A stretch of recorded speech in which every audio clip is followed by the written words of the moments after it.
filmelor de la Bollywood, vă spun bine ați venit la emisiunea Totul despre Bollywood. Vă mulțumim că ați venit la o nouă emisiune strălucitoare, plină de farmec, care vă va oferi cele mai tari și suculente noutăți direct din mult iubitul Bollywood. Eu sunt Ruxandra și acum aflăm împreună cele mai importante noutăți din lumea filmului indian. Numărul 10.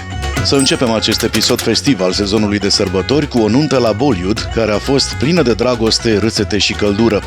Fratele superstarului Salman Khan, Arbaz Khan, s-a căsătorit cu artistul de machiaj Shura Khan.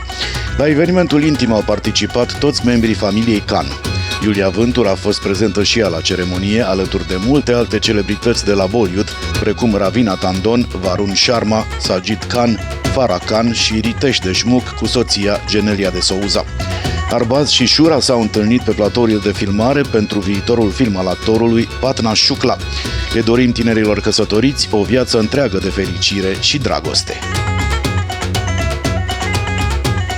Numărul 9. Ranbir Kapoor și Alia Bhatt l-au prezentat anul acesta pe Moș Crăciun micuței lor Raha Kapoor. Imaginile au împânzit internetul, iar fanii simt că micuța este o vedetă născută. Ochii albaștri le-au amintit fanilor de Raj Kapoor, în timp ce alții spun că seamănă cu Kareena Kapoor Khan. După cum știu cei mai mulți, Alia și Ranbir au început să se întâlnească pe platourile de filmare de la Brahmastra în 2018 și s-au căsătorit într-o ceremonie intimă pe balconul reședinței lor din Mumbai în aprilie 2022. În noiembrie 2022 și-au întâmpinat prima fiică, Raha. Familia mare Kapoor s-a reunit pentru prânzul anual de Crăciun, unde i-am văzut printre alții pe Kareena Kapoor Khan, Karisma Kapoor, Ranbir Kapoor, Agastya Nanda și Navya Naveli Nanda.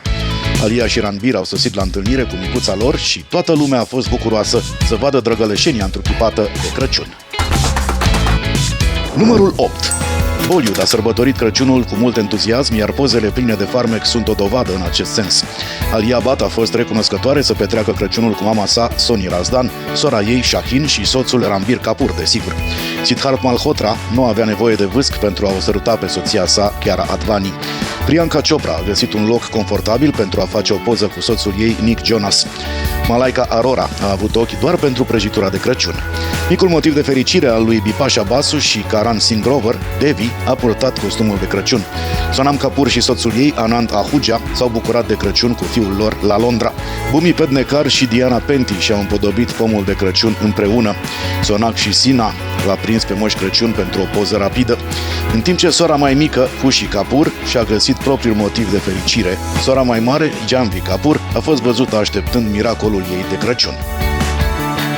Numărul 7. Acum haideți să vedem ce se întâmplă la box office în condițiile în care două filme mari de la Bollywood au fost lansate de Crăciun. Pe de o parte l-am avut pe Shah Rukh Khan cu Danki, care a reușit să câștige peste 211 milioane de rupii la box office-ul mondial în 4 zile. Pe de altă parte avem superstarul Telugu Prabhas cu Salar Part 1 Ceasefire, care are încasări din ce în ce mai mari. Partea bună este că ambele filme se adresează unor categorii demografice și mentalități foarte diferite. În timp ce Salar este un film pentru toată lumea, Danki se adresează unui public puțin mai evoluat și își găsește multă acțiune în multiplexuri și metropole. Dar există un public pentru ambele filme. Doar timpul va decide soarta ambelor filme cu buget mare în săptămâna următoare.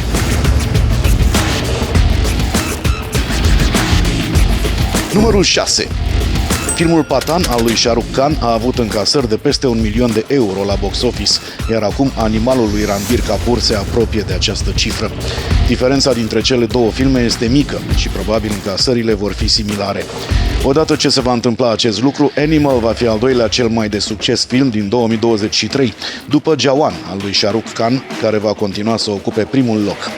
Referitor la succesul fenomenal al filmului Animal, producătorii au anunțat o continuare, intitulată Animal Park, cu regizorul Sandeep Reddy Vanga.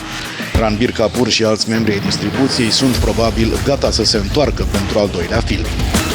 Numărul 5.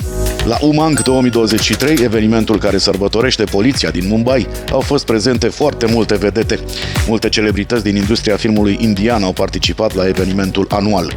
Nu au lipsit unele dintre cele mai mari nume de la Bollywood, precum Salman Khan, Shah Rukh Khan, Deepika Padukone, Ranveer Singh, Ranbir Kapoor, Bobby Deol, Alia Bhatt, Kriti Sanon, Aditya Roy Kapoor, Ananya Pandai, Vicky Kaushal, Siddharth Malhotra sau Janhvi Kapoor. Toate vedetele de film și televiziune de toate vârstele s-au bucurat să petreacă alături de poliția din Mumbai la evenimentul anual al acesteia. Numărul 4. Filmul Merry Christmas al lui Sriram Raghavan va fi lansat la mijlocul lunii ianuarie, cu 4 zile înainte de aniversarea a 20 de ani de la debutul său în lungmetraj cu Ek Hasinati. Merry Christmas îi are cap de afiș pe Vijay Sethupathi și Katrina Kaif, în rolul unor străini ale căror cărări se încrucișează în ajunul Crăciunului în Mumbai. Filmul promite minciuni, intrigi și crime, elemente care au apărut în 4 din cele 5 filme anterioare ale lui Raghavan, inclusiv Johnny Gadar și Andhadhun. Numărul 3. În continuare vom arunca o privire rapidă peste nunțile anului 2023. La începutul anului, fiica lui Sunil Shetty, actrița Atia Shetty, s-a căsătorit cu iubitul ei, jucătorul de cricket KL Rahul. Actrița Pariniti Chopra și politicianul Raghav Chadha au avut una dintre cele mai așteptate nunți ale anului, la care au fost prezenți mai mulți lideri politici. Randeep Hooda și Lin Laishram s-au căsătorit într-o ceremonie simplă și tradițională la Impal, în Manipur. Căsătoria la curte a lui Swara Bashker cu politicianul Fahad Ahmed a fost o surpriză pentru fani. Chiara Advani și Siddharth Malhotra au devenit un cuplu adevărat și subiectul de discuție al orașului, mai ales după ce videoclipul de la nunta lor i-a atras pe fani în cadrul ceremoniei regale.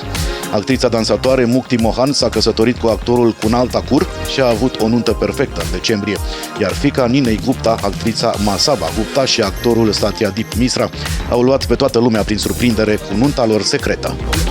Numărul 2. Acum trecem la cuplurile de la Bollywood care probabil se vor căsători în 2024. Tamanna Bhatia și Vijay Varma formează unul dintre cele mai discutate cupluri de celebrități după ce cei doi au dezvăluit că se întâlnesc.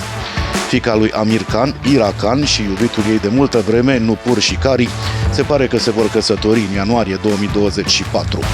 Siddharth și Aditi Rao Hidari, un alt cuplu despre care s-a vorbit mult, s-ar putea căsători în anul care vine. Populara creatoare de conținut și actriță Prajakta Koli s-a logodit cu iubitul ei, Vrishank Kanal, anul acesta, iar clopotele de nuntă vor suna cel mai probabil în 2024.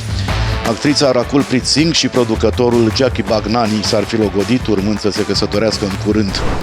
Ne apropiem de sfârșitul emisiunii și mai urmează doar un video, cel cu numărul 1 din Mumbai. Sper că v-au încântat toate veștile de azi și vă invit cu drag și la următoarea ediție. Puteți oricând să ne vizitați pe paginile noastre de social media. Echipa noastră intercontinentală din România și din India abia așteaptă să ne scrieți. Rămâneți cu Bollywood TV. Numărul 1. Cinematografia indiană a revenit la viață în 2023. Filme de propagandă precum The Kerala Story și Gadar 2 încă domneau în cinematografe, dar a existat și Jawan, unde Shah Rukh Khan a avut o legătură intensă cu publicul care votează.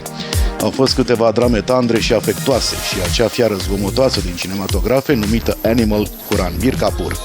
Karan Johar a avut cele mai multe vizionări în 2023.